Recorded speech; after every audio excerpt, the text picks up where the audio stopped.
नमस्कार, मी दीपाली. माझ्या चॅनलमध्ये तुमच्या सर्वांचं खूप खूप खूप मनापासून स्वागत. श्री स्वामी समर्थ. तर नवरात्रीच्या सेवा प्रत्येकाच्या सुरू आहेत आणि आपण या कालावधीत नवरात्रीमध्ये जास्तीत जास्त कुलदैवतेची सेवा आपण करत असतो.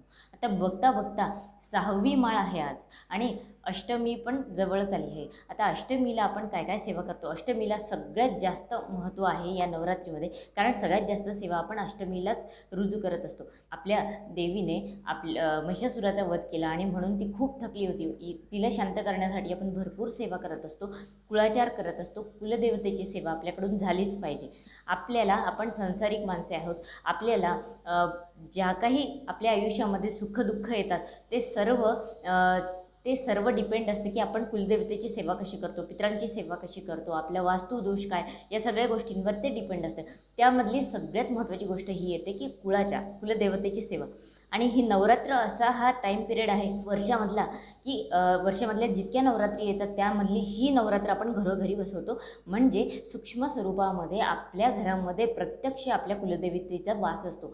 म्हणून या नवरात्रीमध्ये खूप जास्त आपल्याला आपण सेवा करत असतो. तर त्यातलीच ही महाअष्टमी, दुर्गाष्टमी, ज्याला आपण महाअष्टमीसुद्धा म्हणतो, या दिवशी आपल्याला खूप महत्त्वाच्या सेवा करत असतो आपण. त्यामध्ये कन्यापूजन झालं, त्यानंतर होम हवन झालं, त्यानंतर कुलदेवतेची ओटी पण आपण या दिवशी भरत असतो. बरेच जण या दिवशी ह्या सगळ्या जास्तीत जास्त सेवा करत असतात. कोणी नवमीला सुद्धा करतं आपापल्या कुलाचाराप्रमाणे. कोणाच्या आरत्या अष्टमीला लागतात, कोणाच्या नवमीला. तर आणि पूर्णाच्या आरत्या कशा लावतात हे सगळे व्हिडिओ आपल्या चॅनलवर सुद्धा आहे, तुम्ही डिटेलमध्ये बघू शकता. तर आत्ता प्रश्न आहे की अष्टमीला जेव्हा आपल्या आरत्या लावतात तेव्हा आपण महानैवेद्य करत असतो. महानैवेद्य तुम्ही ज्या पण दिवशी अष्टमीला नवमीला करत असाल त्या महानैवेद्यामध्ये आपल्याला सगळ्यात जास्त अविभाज्य घटक असतो, तो म्हणजे तांबूल. किंवा तांबूल बनवणं तुम्हाला शक्य नसेल, तांबूल जर तुम्हाला बनवता येतच नसेल, तुम्ही रेसिपी यूट्यूबवर बघू शकता. अगदी सोपं आहे. आपण जे विड्याचं पान बनवतो ना खाण्यासाठी, तर ते पानामध्ये ज्या ज्या गोष्टी असतात त्या सगळे कुटून एकत्र करतात आणि त्याचा तांबूल बनवतात आणि तो अर्पण करतात देवीला. आता तुम्ही बघता, आपण केंद्रामध्ये जेव्हा पण आरतीसाठी जातो किंवा आपण नैवेद्य घेऊन जातो तेव्हा आपण आवर्जून एक विडासुद्धा नेतो. त्या नैवेद्यावर विडा नेला पाहिजे, कारण की विड्याशिवाय तो नैवेद्य पूर्ण होत नाही. तसंच देवीच्या नैवेद्यामध्ये सुद्धा तांबूलाशिवाय किंवा विड्याशिवाय तो नैवेद्य पूर्ण होत नाही. म्हणून आता इतकी आपण सेवा केली, ती सेवा पूर्णत्वाला जाते जेव्हा आपण हा महानैवेद्य करतो. पूर्णवर्णाचा खीरपुरीचा नैवेद्य आपण करत असतो. जशी पण तुमची रीत आहे त्या नैवेद्यामध्ये तुम्हाला विड्याच्या पानाचा समावेश करायचा आहे, जर तांबूल येत नसेल तर. नाही तर तांबूलच देवीला प्रिय आहे. आता तुम्ही जर विडा बनवणार असाल तर गोविंद विडा बनवा. गोविंद विडा घरच्या घरी कसा बनवायचा याची सुद्धा आपण व्हिडिओ टाकलेला आहे. डिटेलमध्ये मी तुम्हाला व्यवस्थित सांगितलं आहे की गोविंद विडा घरच्या घरी कसा बनवायचा. आता तांबूल तुम्हाला बनवता येत नसेल तर तांबूल तुम्ही दुकानातून जिथे पान विकतात त्या दुकानामधून तुम्ही आणू शकता. ते देवीचा आजकाल सगळीकडे कुलदेवीला अर्पण करायचा तांबूल म्हटलं ना, ते व्यवस्थित तुम्हाला बनवून देतात. तर तो तांबूल आणून सुद्धा तुम्ही अर्पण करू शकता. पण या महानैवेद्यामध्ये तुम्हाला तांबूल किंवा विडा, शक्यच नसेल तर विडा तुम्हाला ठेवायचाच आहे, न चुकता ठेवायचा आहे.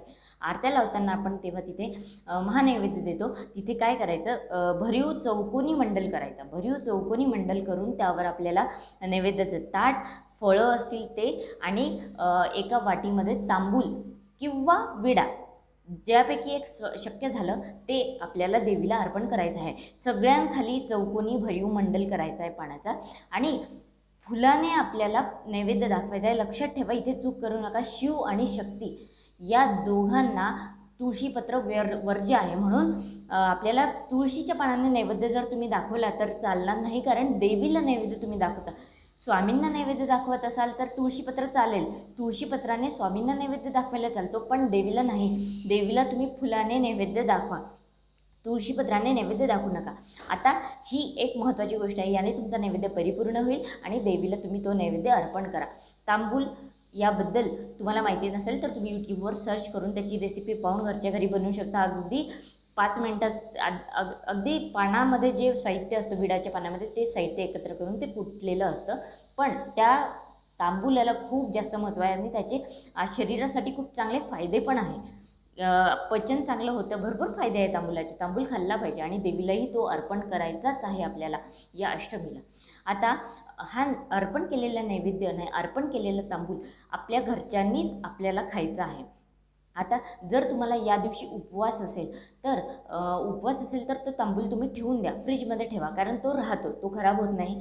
तो ठेवून द्या, आणि दुसऱ्या दिवशी तुम्ही खाऊ शकता. पण प्रसाद म्हणून घरच्याच लोकांनी तो खा. आपल्या कुलदेवीचा अर्पण केलेला तो नैवेद्य असतो, प्रसाद असतो, म्हणून आपल्या घरच्याच लोकांनी तो नैवेद्य शक्यतोवर खा, बाहेरच्या कोणाला देऊ नका. देवीला अर्पण केलेलं तांबूल आणि नैवेद्य हे आपण आपल्या घरातल्या लोकांनीच खायचं. जो एक्स्ट्राचा तांबूल तुम्ही बनवता किंवा असेल अवेलेबल तर तो इतरांना वाटला तरी चालेल, पण नैवेद्यामधला फक्त आपल्या घरच्यांनीच, आपल्या कुटुंबातल्या लोकांनीच खायचं आहे. तर एवढीच माहिती मला तुम्हाला आजच्या भागामध्ये सांगायची होती. झालेली सेवा महाराजांच्या चरणी अर्पण करते. जर तुम्हाला माझे व्हिडिओज आवडत असतील तर नक्की लाईक करा, शेअर करा आणि सबस्क्राईब करायला विसरू नका. जास्तीत जास्त लोकांपर्यंत व्हिडिओ पोहोचवा, म्हणजे स्वामी सेवा आपल्याला घराघरामध्ये पोहोचत आहे. श्री स्वामी समर्थ.